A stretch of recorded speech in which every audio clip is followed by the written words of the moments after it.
Oke, assalamualaikum warahmatullahi wabarakatuh. Kita kembali lagi jumpa dalam pelajaran matematika. Ya, kita melanjutkan materi. Pada kali ini tujuan dari pembelajaran matematika kalian dapat menyelesaikan persamaan kuadrat, ya, atau menentukan akar-akar dari persamaan kuadrat, ya. Yang mana menyelesaikan persamaan kuadrat atau menentukan akar-akarnya itu ada 3 cara, yaitu memfaktorkan atau faktorisasi. Nanti ini ada kaitannya dengan aljabar. Kemudian yang kedua melengkapkan kuadrat sempurna, dan yang ketiga menggunakan rumus ABC atau menggunakan rumus Al-Khawarizmi. Ya. Pada kesempatan kali ini kita hanya akan bahas, atau saya akan menjelaskan cara yang pertama, yaitu dengan memfaktorkan atau faktorisasi. Ya. Ya, kita masuk kepada cara memfaktorkan persamaan kuadrat, ya, atau faktorisasi. Ya. Yang pertama yaitu dengan bentuk ax kuadrat plus bx plus c dengan a-nya itu 1, ya. Bentuk yang pertama itu a-nya 1 dan bentuknya mengikuti bentuk sempurna atau bentuk umum dari PK atau persamaan kuadrat, ya. Oke, kita lanjutkan. Yang pertama adalah jika c-nya bertanda positif. C-nya bertanda positif, ya. Bentuknya seperti ini, tapi syarat yang pertama yaitu jika C-nya bertanda positif. Ya, contoh, saya punya x kuadrat plus 4x plus 3 sama dengan 0. A-nya yang pertama sama dengan 1, kemudian C-nya bertanda positif. Ya. Bagaimana cara memfaktorkannya? Caranya, nah, faktor dari PK ini akan menjadi X ditambah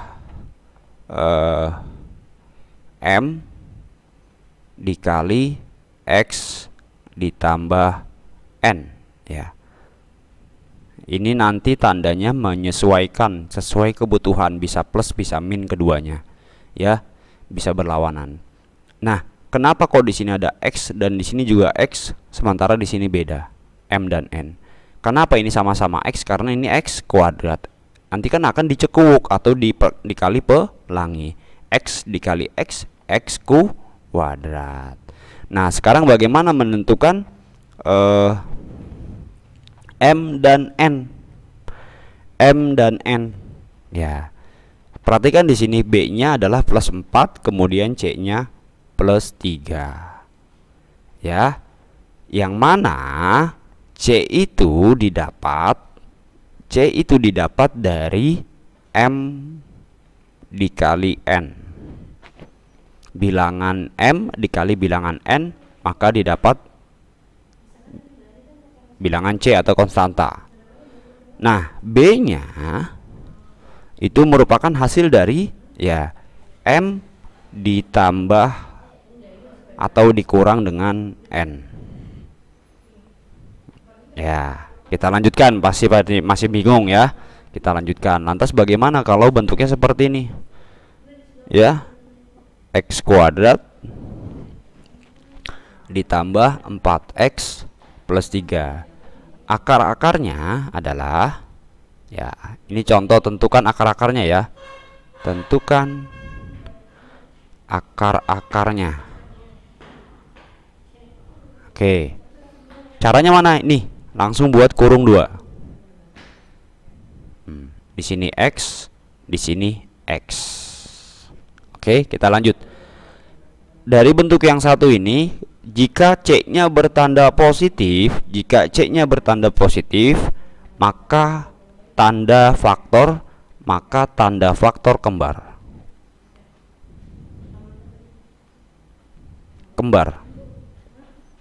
Ya, maksudnya mana? Tanda faktor itu mana? Nah, tanda di sini. Tandanya pasti akan kembar. Ya. Sekarang kembarnya kembar apa? kembar plus atau min. Ya, ada dua kemungkinan, bisa kembarnya sama-sama plus atau sama-sama min atau negatif ya. Nah, lantas bagaimana cara menentukan dia kembar plus atau kembar min? Caranya bagaimana? Lihat tanda B. Lihat tanda B. Ya. Jika B negatif, ya, mana B? Ini tanda B ya. Ini ya. Nih. Tanda B-nya nih. Jika B negatif, jika B positif, jika B positif, maka tandanya kembar positif.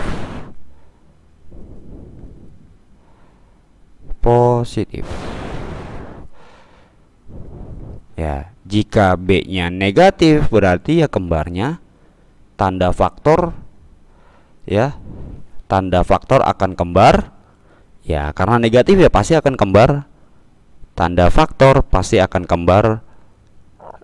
Ya Allah.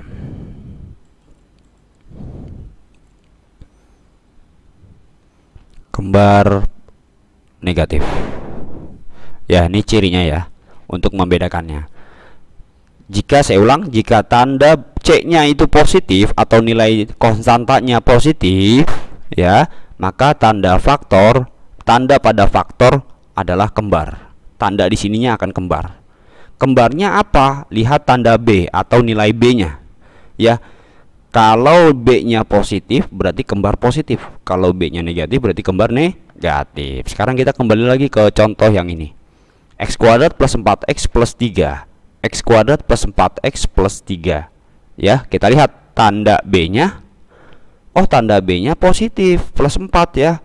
Maka dari itu dia kembar positif. Kenapa kok kembar? Kembar kenapa? Tadi balik lagi karena C-nya bertanda positif.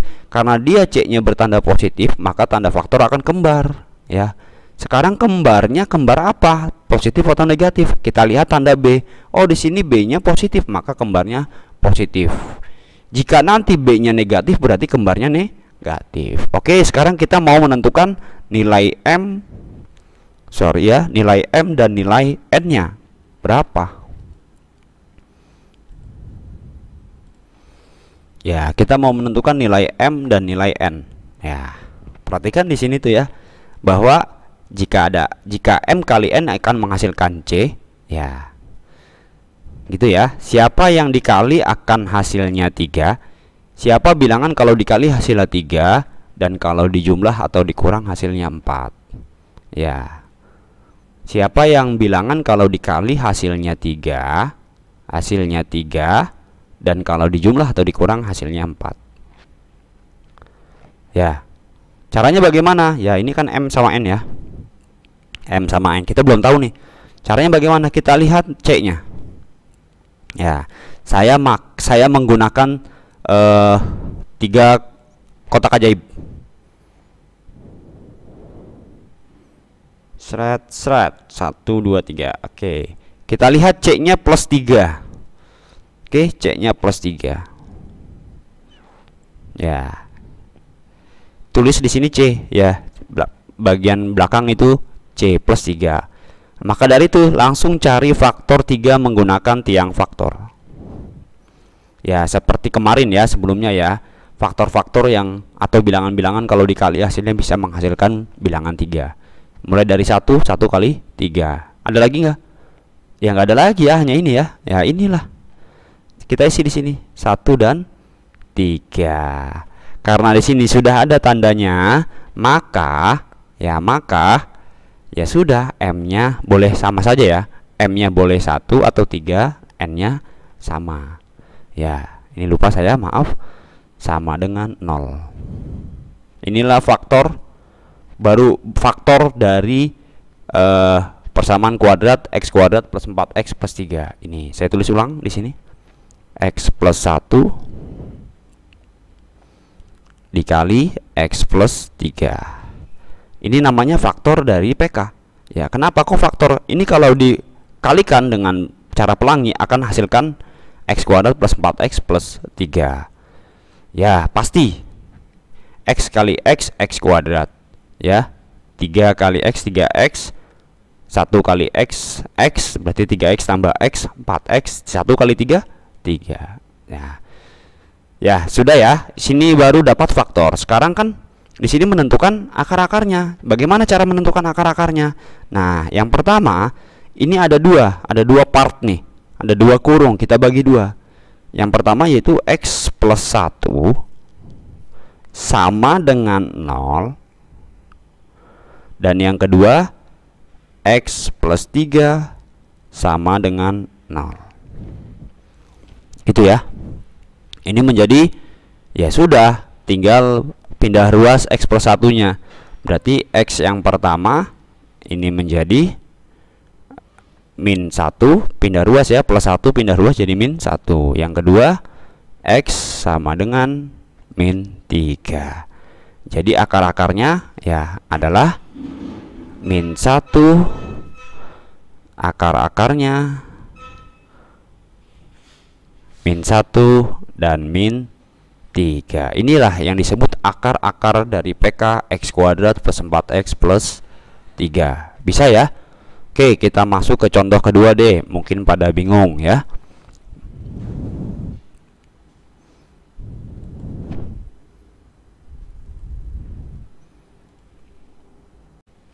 Ya, kita lanjut contoh berikutnya.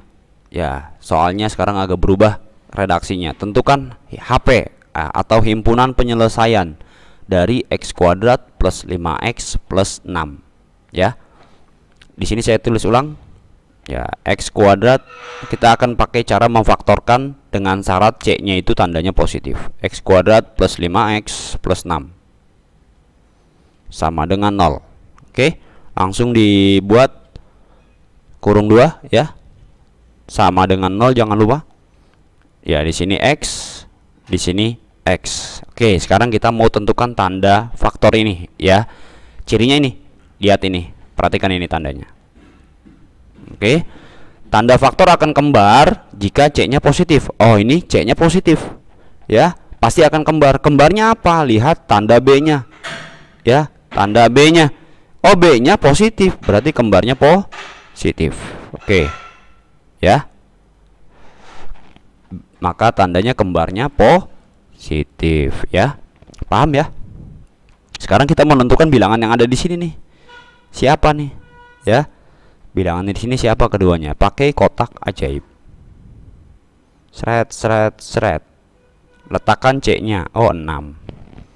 Ya. Ya sudah, langsung buat faktor dari 6 pakai tiang faktor. Mulai dari 1 kali 6, 2 kali 3. Ada lagi? Tidak ada ya. Ya, kira-kira mana? Kalau dikali hasilnya 6, ya ada ya. Ini kan faktor 6 pasti hasilnya 6. Kalau dijumlah atau dikurang bisa menghasilkan 5. Kira-kira mana? 1 tambah 6 jadi 5 enggak? Oh enggak. 2 tambah 3 jadi 5. Jadi yang dipakai yang 2 dan 3. Ya sudah, maka di sini menjadi 2 dan 3. Lanjut, berarti ini menjadi X plus 2 sama dengan 0 dan X plus 3 sama dengan 0.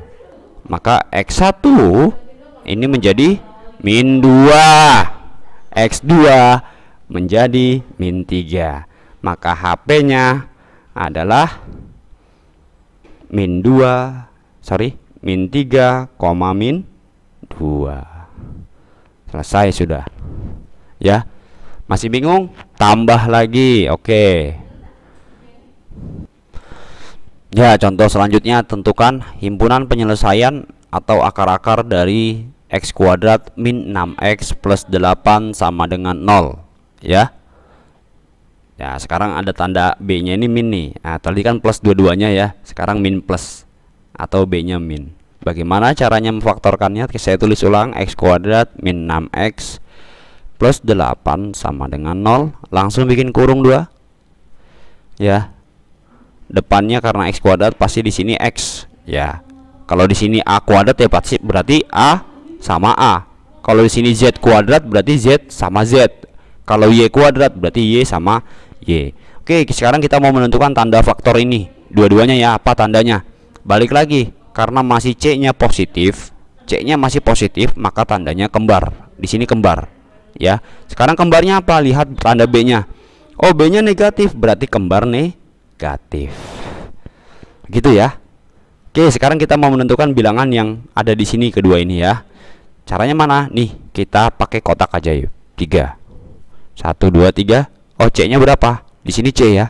8. Langsung mencari faktor dari 8. Ya. Faktor dari 8 yang kalau dikali hasilnya 8, dijumlahkan hasilnya 6. Ya, kita cek ya. Dari mulai angka 1 kali 8, terus 2 kali 4, 3 ada. Oh, udah nggak ada lagi ya. Mana kira-kira yang kalau dijumlah atau dikurang bisa hasilkan angka 6 atau B? Yang mana? Nah, ini ya. 2 sama 4. Ya sudah, karena ini tandanya sama, bebas mau taruh 4 dulu boleh atau mau 2 dulu boleh. Misal saya taruh di sini 2 dulu. Ya. Kalau dikali hasilnya 8, dijumlah hasilnya 6. 2 kali 4 8, 2 tambah 4 6. Begitu ya. Sudah selesai. Ini langsung kita pecah menjadi 2 sama dengan 0, X min 2 sama dengan 0. Atau yang kedua X min 4 sama dengan 0. Langsung pindah ruas duanya ya. 0 ini anggap aja tidak ada. Min 2 sama dengan pindah ruas jadi positif, maka X1 nya menjadi positif 2, X2 nya menjadi 4, positif 4 ya. Maka HP nya adalah 2 dan 4. Paham ya? Sudah mulai paham ya? Ya, saya kira pertemuan kali ini cukup sampai di sini dulu dalam bentuk yang pertama. Besok kita lanjut ke bentuk yang kedua yang C-nya bertanda negatif. Ya. Terima kasih banyak, dipahami kembali ya, dan kalian akan coba asal kemampuan kalian dengan menyelesaikan soal latihan yang saya berikan. Ya. Terima kasih banyak. Assalamualaikum warahmatullahi wabarakatuh.